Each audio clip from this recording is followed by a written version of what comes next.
Hi, so I'm joined by Catherine McArthur, founder of ThirdShift. How are you doing today? Good, thank you. Good, good. Perhaps we can get started by you just introducing yourself and saying a little bit about, your story behind creating ThirdShift. Sure. So I started off my career working in politics and public policy, which is really interesting. But what I found after a few years is I got a bit frustrated with how slow moving and bureaucratic government can be. And basically, I wanted to go and try something else. And as luck would have it, I knew some really smart guys who were working on a new startup idea, which is a B2B SaaS analytics platform. And they needed somebody to basically come in and help them set up their business strategy and build it out and scale it commercially.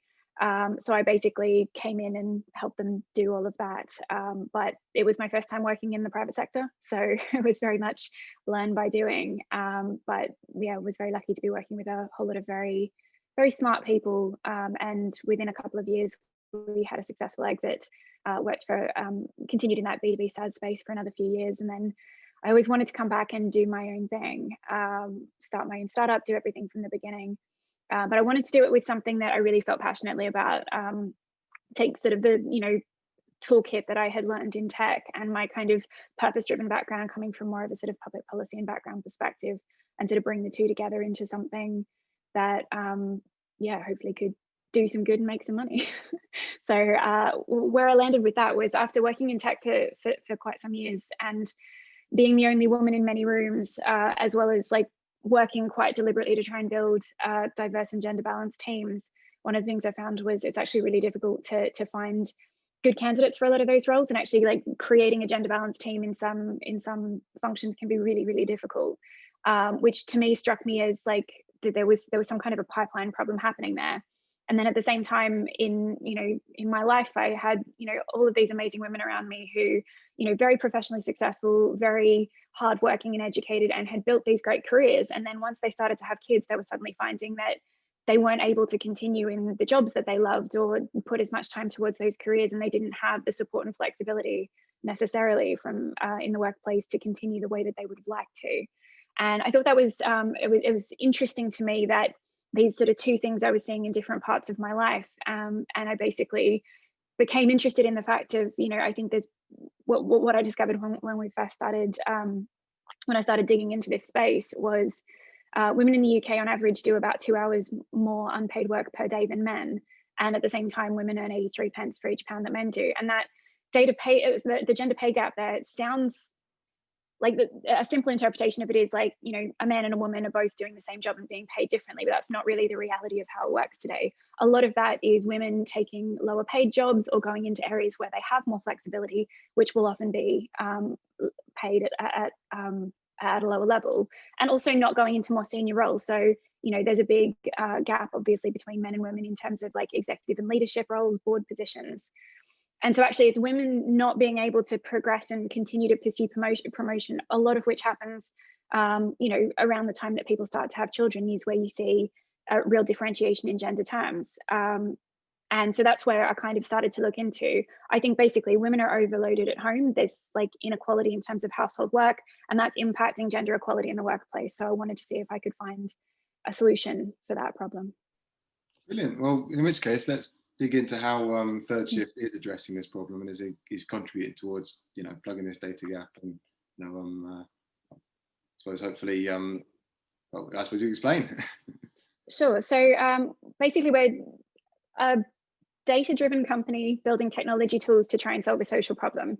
So at the moment, we've got on our website, thirdshift.co.uk, you can access our free quiz, which is basically a sort of household workload calculator. You can go and complete the quiz, and it'll give you a whole lot of different metrics on your number of hours of work, your percentage share of the household work, the different categories of work that you're doing and where you're spending your time, and the economic value of that work. And the point of that is to help for one person to fill it out, and then ideally get your partner or a friend to fill it out, and then just get some information that can allow you to have a different type of conversation about the distribution of that work. What we found is that too often the reason why that distribution is not so equal is because household work is often invisible to the people that aren't doing it. So often it can just be the invisibility of that inequality that can be one of the reasons why it exists. So we basically wanted to equip people with better information so that they can have a conversation about, well, I feel like I'm doing too much, or I want to be doing more, that is based not on something objective rather than something emotional, so that it doesn't create conflict and it can be more constructive. So that's available at the moment. And then we're also working on our next stage of tools to start to help to continue that conversation. We've got one stream of tools which is looking at helping couples in just 3 minutes a week to start to keep a track on this data and make some adjustments over time with easy and targeted recommendations. And then the other is for people who want more daily support on them managing their workload and keeping more balance between the work and their own well-being. We're developing a mobile app, which we'll soon be testing, which is targeted to help people that want something more regular.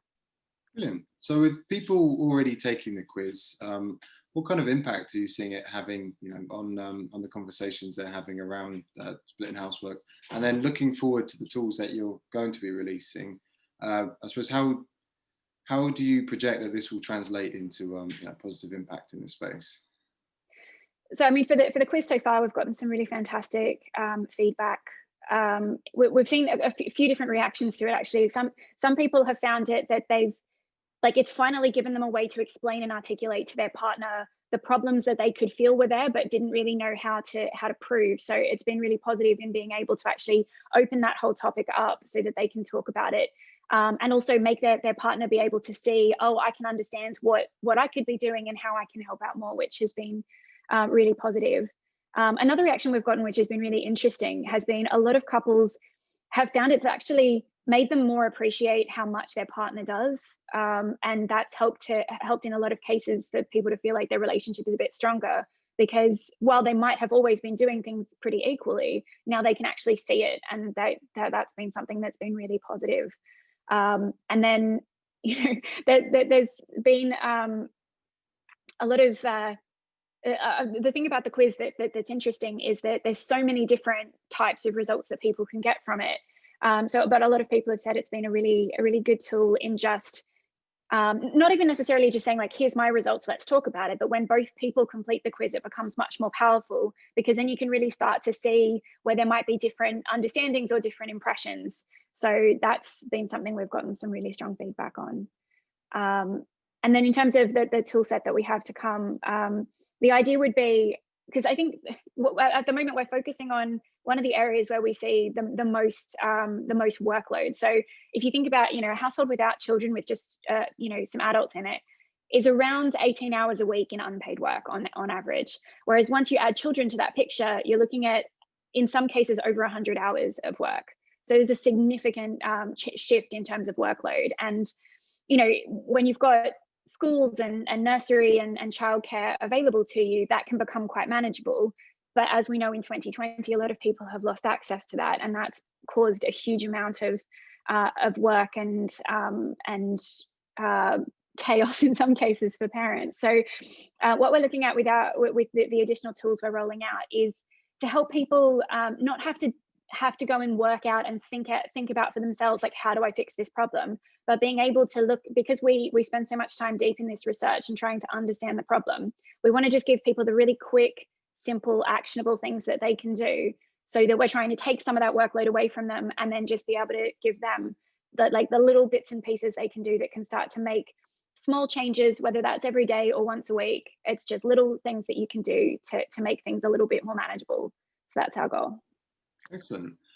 So maybe just focusing a little bit on your priorities right now, and maybe is there any way that people who are interested in helping ThirdShift become a success can get involved with it? Maybe some testing or research or something like that? Absolutely. We're always interested in talking to people who are interested in what we're doing and also motivated to try and solve this problem. So there's a lot of opportunities to get involved. If you're interested, the first thing would be to go to the website and take our quiz. Have a look at it, see what you think. It's always good as a starting point to just understand our approach. And then if you would like to be more involved, then at the end of the quiz, you can put in an email address and subscribe for updates so that we can keep you updated there. There's also a contact form on our website. We're always interested in talking to people and getting feedback. So any ideas, you can drop us an email, you can send us that contact form. And yeah, in time, we're definitely looking for testers. So there's an option to sign up to test some of our tools in future. So all of that is available on our website. So would recommend people check it out. Brilliant. Well, thank you very much for taking the time to chat with us, Catherine. And Thanks very much. really look forward to seeing how everything goes.